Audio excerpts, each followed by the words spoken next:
Hi, this is Kelly. You're listening to Vote Her In, a collaboration between Two Broads Talking Politics and author Rebecca Sive, where we look at the movement to elect our first woman president.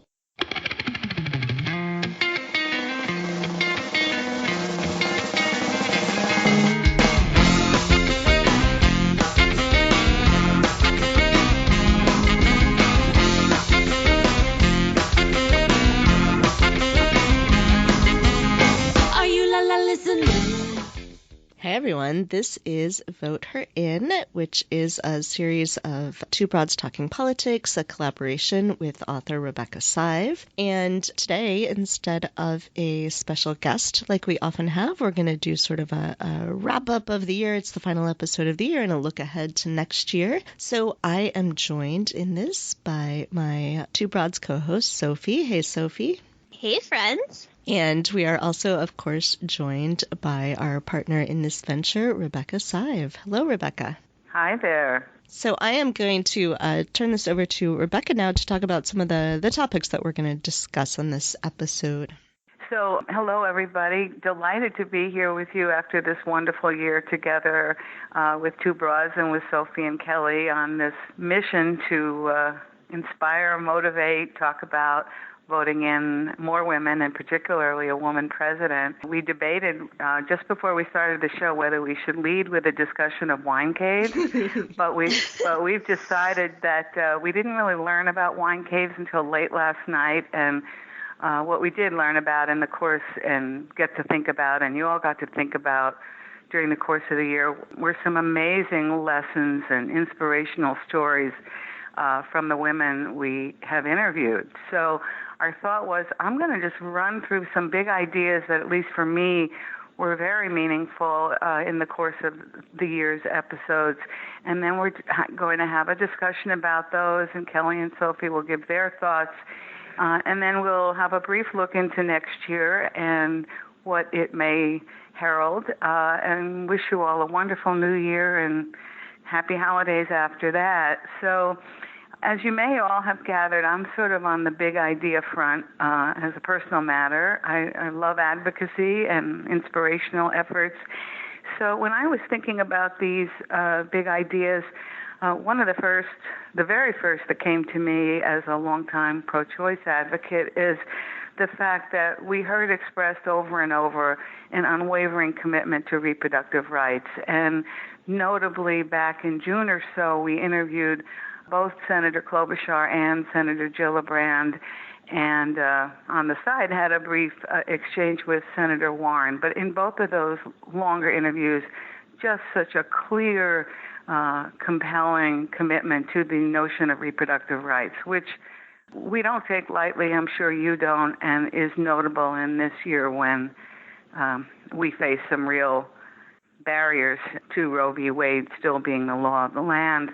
Of course, the whole voter-in concept, part of what's behind that is the notion of increasing women's executive political power in addition to their legislative power. And as a strategy, electing a woman president, of course.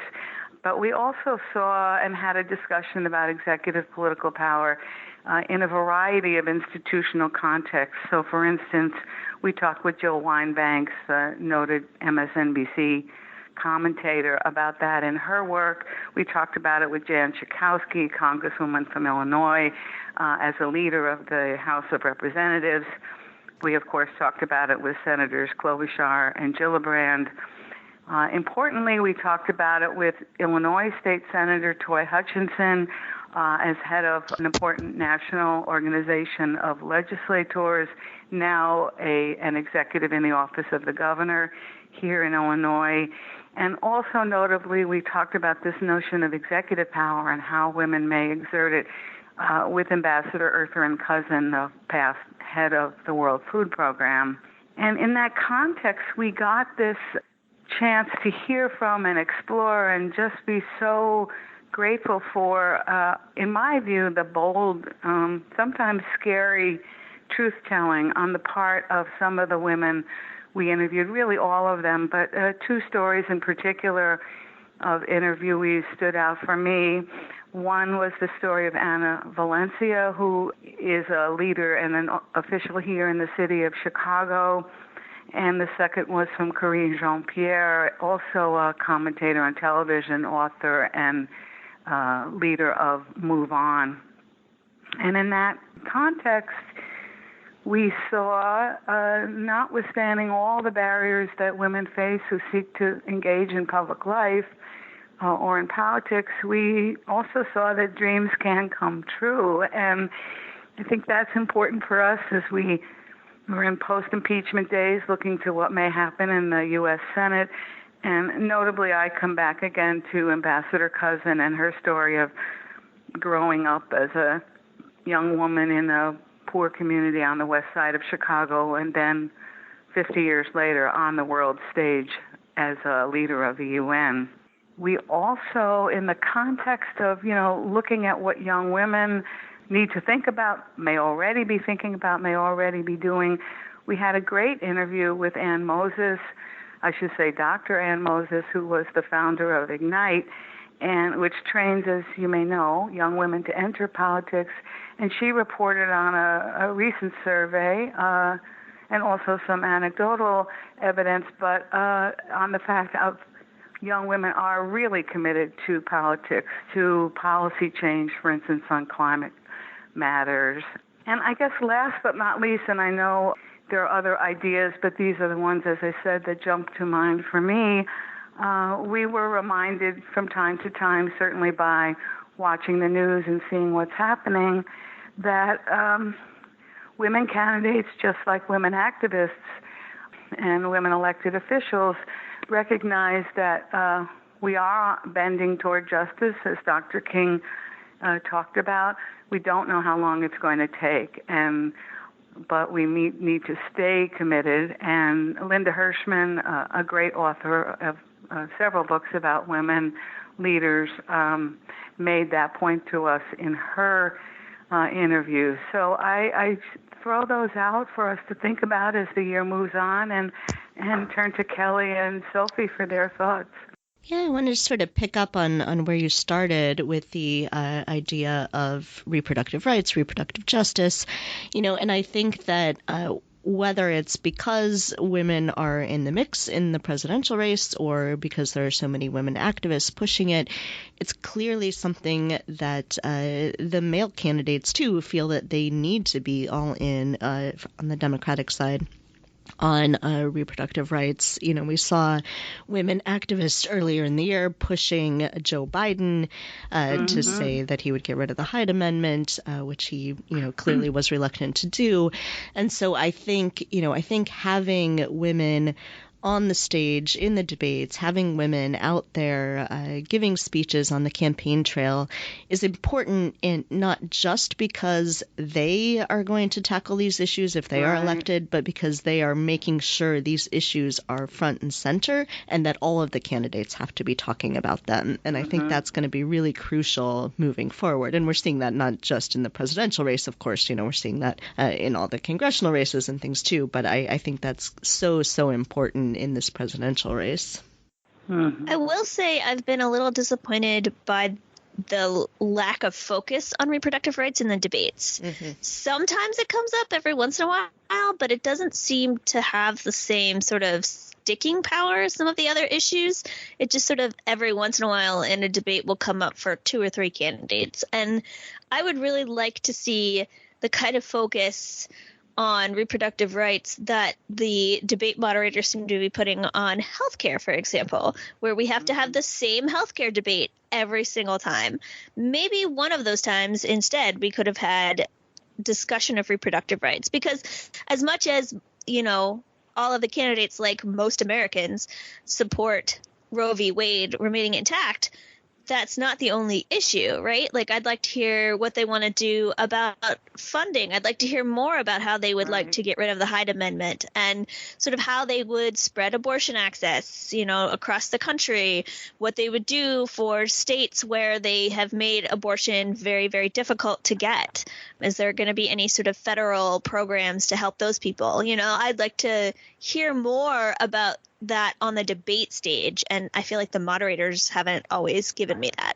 I think they are starting to make a little more clear this relationship between climate change and its effects on race and gender, how people who are marginalized are going to feel the effects more. They're not drawing that distinctly as much with reproductive rights and really spinning it to reproductive justice in a way that I think is important, and that's what you're getting at, Sophie. And I think, that having, although I love having fewer people on the debate stage, I'm not going to lie, I think getting to this point where there are fewer and where, unfortunately, the really top candidates are white and largely male means that there's even fewer opportunities for that.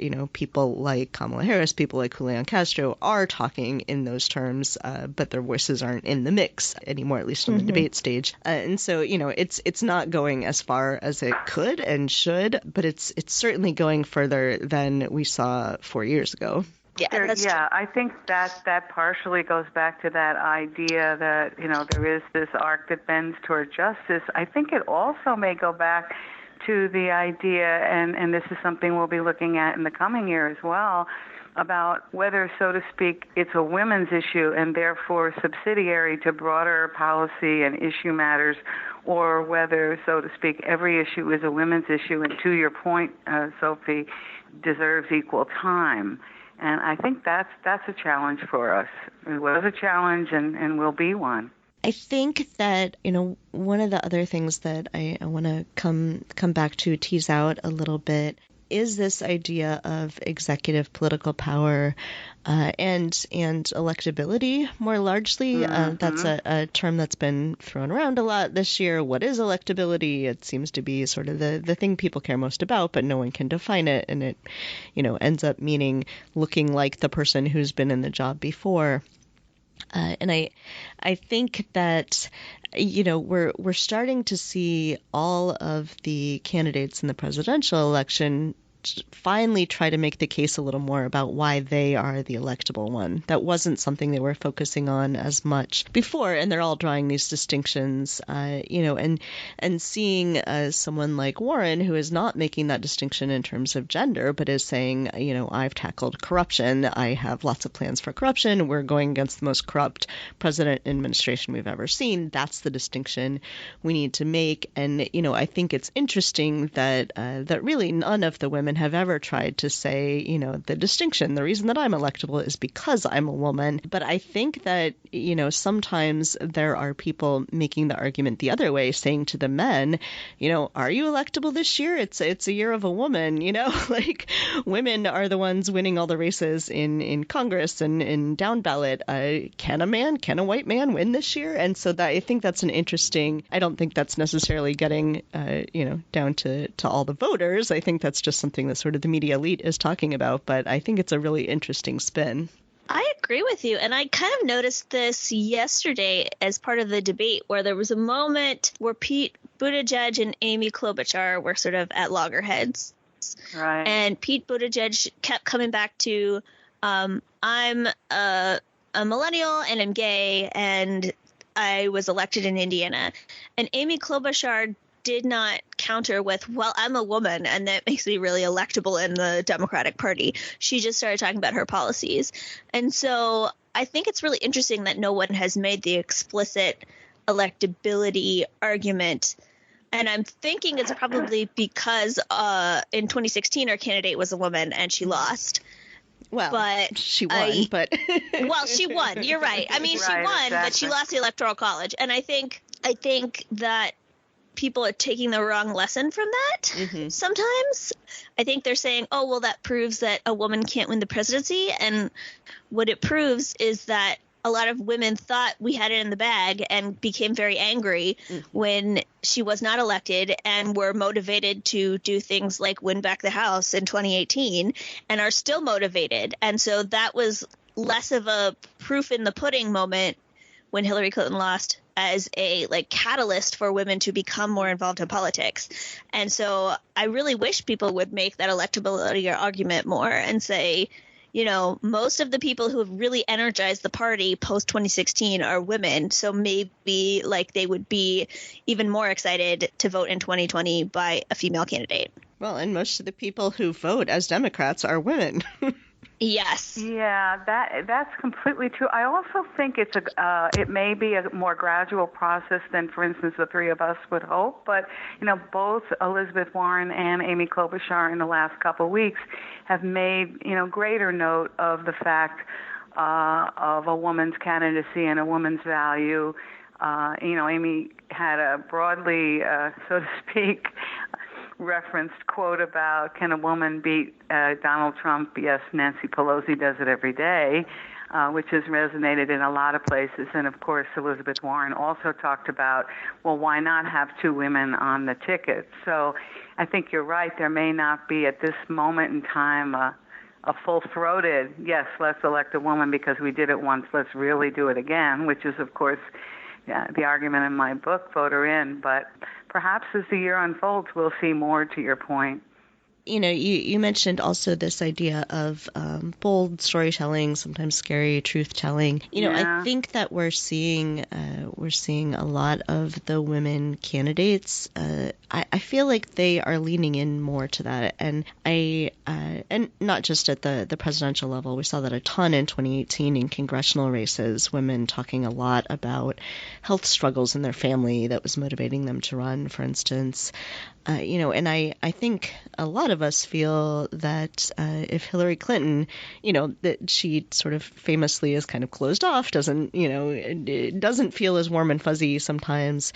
And I think when she did at the convention in 2016 talk some about her family, about how she grew up, about, the motivation that she got from that, I thought it was really compelling. And, for a lot of reasons, women don't always lean into that. But I think, we do see that more.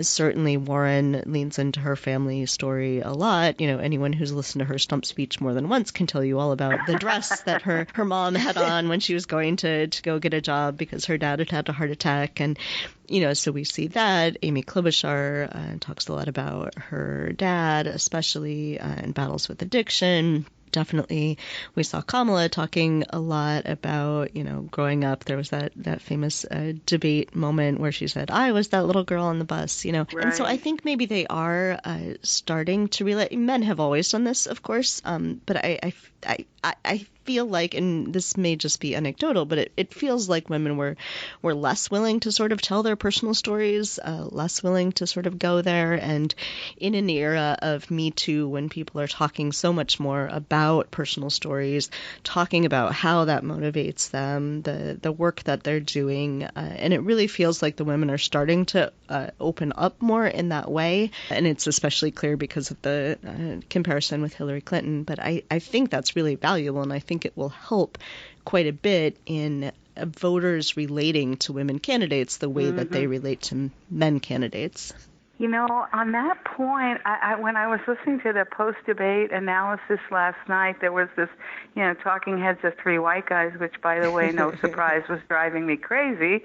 But I did hear one of those oh-so-wise guys say, yes, what voters really want to hear is stories, right? Not policy positions. And I think you're right that when people open up and really share those stories, as our interviewees did, all of whom are major public figures, right? But not afraid to tell the story of, this is what I did, this is how scary it was, this is, how and when I went for it. And, going back to people like Anna Valencia, for instance, who grew up in Earth and Cousin, very modest circumstances.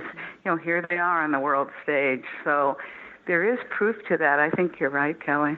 It's not just in politics, too. I mean, I know I was given advice, sort of in the working world of not talking too much about family and raising kids and things like that. And I've frankly ignored that advice quite a bit. But I think you can't make changes in the way people see the world. If women in the working world are completely unwilling to talk about the challenges they face raising kids, and then nothing changes, and you have to be able to talk about those things. And the same with, getting women's issues on the political stage. You have to talk about it. If no one understands how devastating a rape can be to a 20-year-old, then you need to be talking about that so people understand. Yeah. Well, I would just point out on the positive side of this, a little story from my own past, which just goes to the point we're discussing, where many years ago when I was asked to run for public office, and several times, including for Congress, and I was told, well, yeah, you'd be a great candidate. You know how to talk to people. You know how to organize. Why don't you think about it? But if you're going to think about it seriously, you have to have children. And when I tell that story today, people's mouths drop open, right? That had to be a part of the story, that you're a mother too, right? So there's another side to this, which of course women have to be really careful about, which I saw the other day, and I think it was a piece in the Times about young women candidates having to be careful about their use of social media, right? How much truth-telling, how much storytelling, how much sort of unvarnished truth you share with, others as you run, or as you consider being a leader, whether it's, running or appointed or doing what we're doing. Well, and you see the example of Katie Hill being punished far more than any man in a similar situation. Right. Exactly. Well, perhaps we should switch gears now and sort of look ahead, talk toward the future. So, Rebecca, you had some ideas about things that we should focus on. Yeah, I was, some of this stuff, and of course all of you know this, is a kind of constant. There are constant themes and facts that we as women activists and women who care have to be cognizant of. But there were a few thoughts that I thought particularly we learned so much about from our interviews and our other discussions that I wanted to share as we look ahead and for us to discuss. One is the fact that regardless of whether you're a woman or a man, you got to get more votes, you got to get more money, you got to get more endorsements than the next person. That while being a woman is still special, if not unique in the political world, then the votes are going to get counted. And even in face of the fact that discrimination against women is, as we've just discussed in the case of Katie Hill, a constant. And related to that is the fact that any woman who steps out there, certainly on the presidential stage, as I think Kamala Harris saw and Kirsten Gillibrand saw, is going to be subject to, from time to time, if not too frequently, from time to time, unequal treatment by the media. And so what I was thinking about is, for those of us who are supporting the notion of electing a woman president and more women in public office, is the need for each of us to, so to speak, monitor the media. And we're going to have to do that assiduously in 2020. It's just so easy for it to run in the other direction. And I just want to quickly point to one example from, again, the post-debate discussion last night, when I heard one of these guys say, well, it was white women who caused Hillary Clinton to lose. And no, it wasn't. An overwhelming majority of white men voted for Mr. Trump. And then, yes, there were a substantial number of white women who voted for him as well, but many fewer. And it was just this sort of lazy analysis that needs to be called out.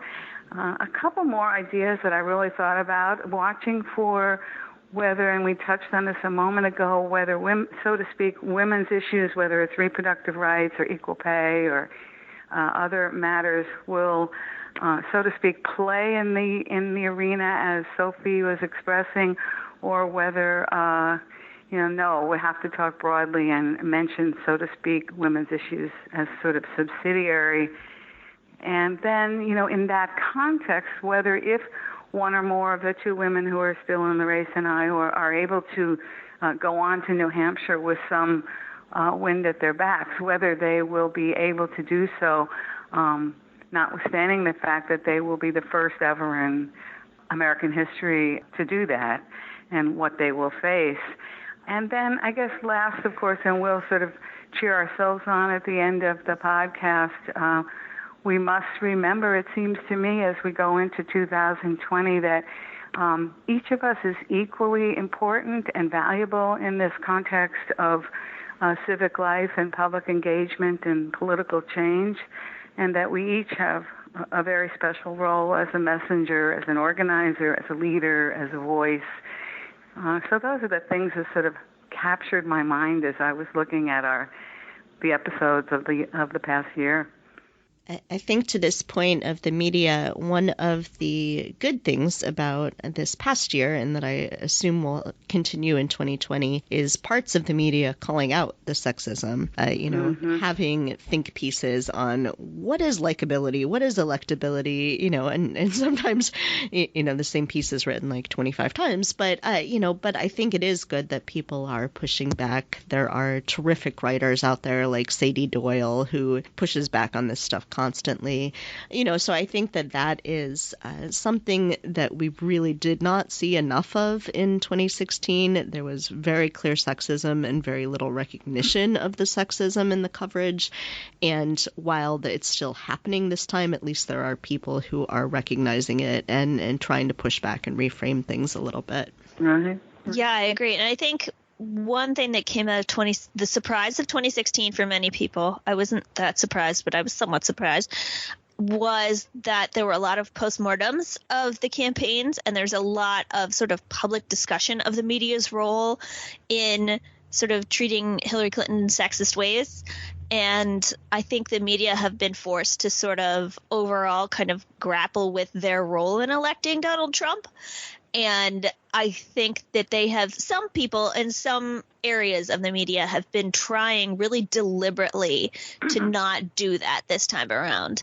Other people in the media are just never going to accept that they have this responsibility. But I have seen a substantial number of reporters and newsrooms try consciously to learn lessons from 2016, which I think is admirable.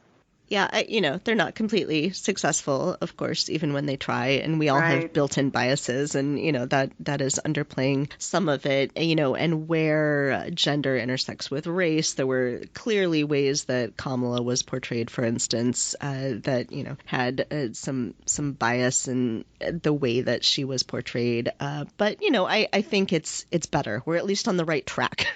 So that's a positive step. Maybe the question is, how can we speed up the train going down that track, right? To follow on your metaphor, I think it's. I've said it just now, but I just continue to be distressed at the unequal presentation of women of all kinds in the context in which millions and millions of people are, looking at what's going on. But we did have an all-woman interview panel, I think, at one of the debates, and that was something I don't think any of us could have imagined just, a couple of years ago. Yeah, I think speeding it up is hard.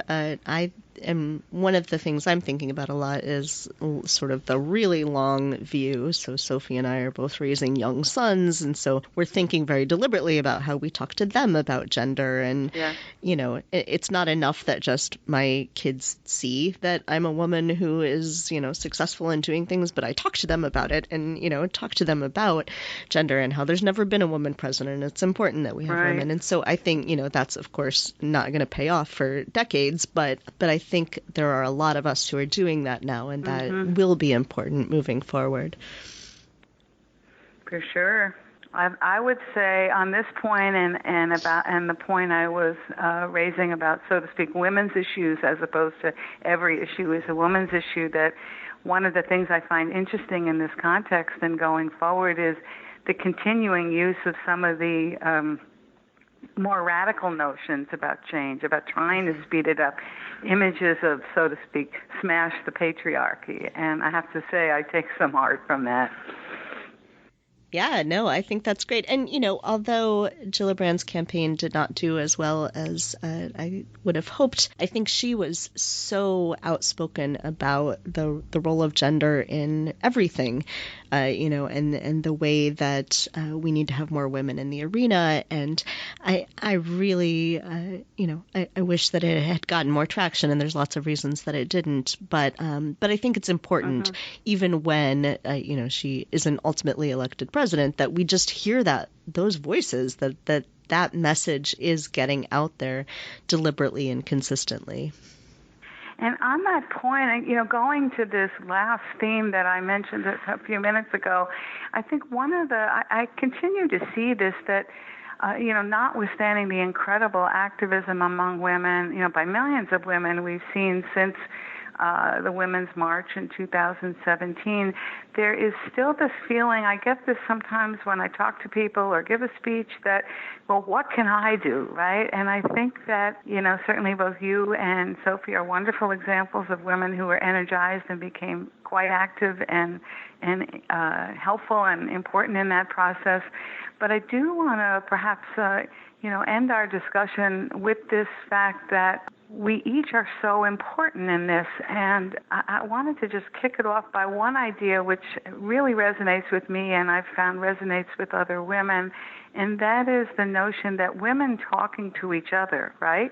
And then sort of engaging, the three of us and five other girlfriends are having a conversation and we talk about these issues and how can we elect the next woman president. And in that conversation, what we also commit to doing, for instance, is each of us talking to another 7 women, right? Mm-hmm. And thereby just spreading the word. You don't need any money to do this. You don't even need a cell phone to do this. You just get together and do it, spreading the word and each of us being a unique messenger. Yeah, I think a lot about how at the end of the 2016 campaign, right before the election, women sort of all finally came together, but we're only willing to do it in secret Facebook groups, and how much that has changed. That, I was not quiet about my support for Hillary Clinton, but I also wasn't very in your face about it. And now I'm so much more likely to engage in those debates and talk about why electing a woman is important, why it's important to me, not back down when people say, well, shouldn't we just elect the best person regardless of gender? Which is, anyway, yeah, right.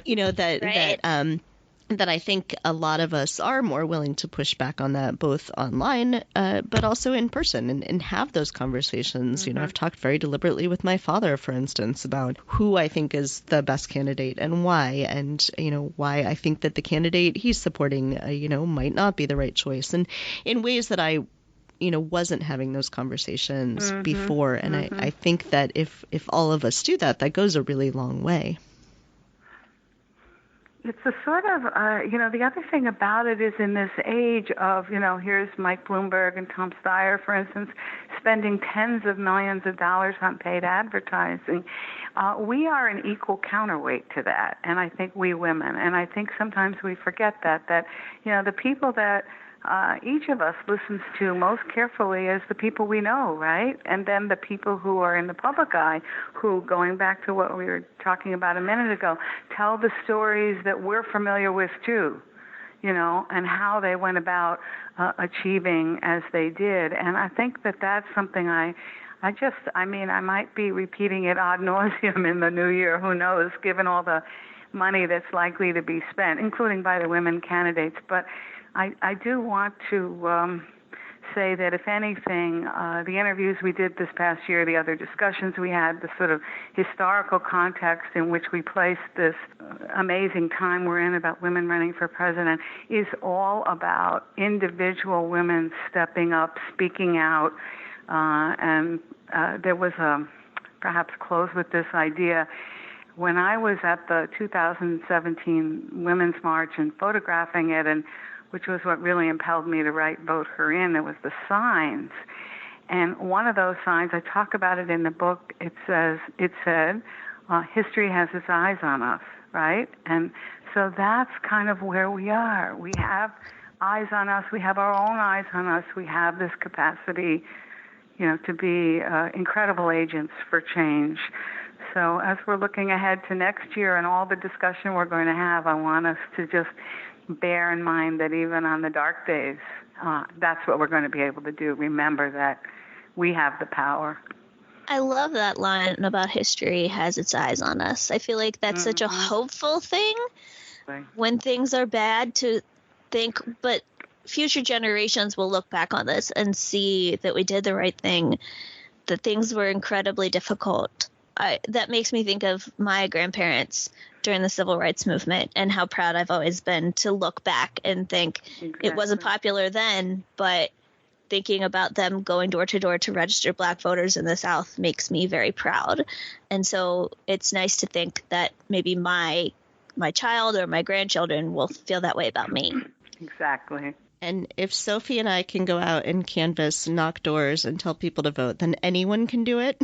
Oh my God. So in 2020, everybody sort of push yourself outside your comfort zone, whatever that means for you, and really step up, because it will take all of us doing it. But I believe that we can fix the direction of this country and really make change if we all step up and do it.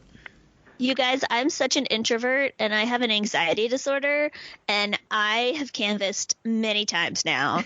So if I can do it, the trick is just to ask if you can have a buddy. And for some reason, having a buddy makes you feel much safer and much better, because then you have somebody to decompress with between houses. So just ask for a buddy and it'll be fun, and just go out and do it. And on that note, I think we're going to close this last edition of the Voter In podcast. I just want to say to all our listeners that it's really been a great joy to me, for me, to partner with Sophie and Kelly on this. I feel that not only can any of us do it regardless of where we are, say, in our personal comfort zone, that coming together across the generations on these common issues is just a joy. So I want to wish everyone a happy new year and tell you that we're already in the works planning for a wonderful new Voter In year, and I'm hoping you all will join us. Indeed. Thank you. Happy New Year. The Vote Her In segment is a collaboration of Two Broads Talking Politics and author Rebecca Sive. Our theme song is called Are You Listening, off of the album Elephant-Shaped Trees by the band Immunuri, and we're using it with permission of the band. Our logo and other original artwork is by Matthew Weflin and was created for use by this podcast. You can contact us at twobroadstalkingpolitics@gmail.com or on Twitter or Facebook at Two Broads Talk. You can find all of our episodes at twobroadstalkingpolitics.com or anywhere podcasts are found.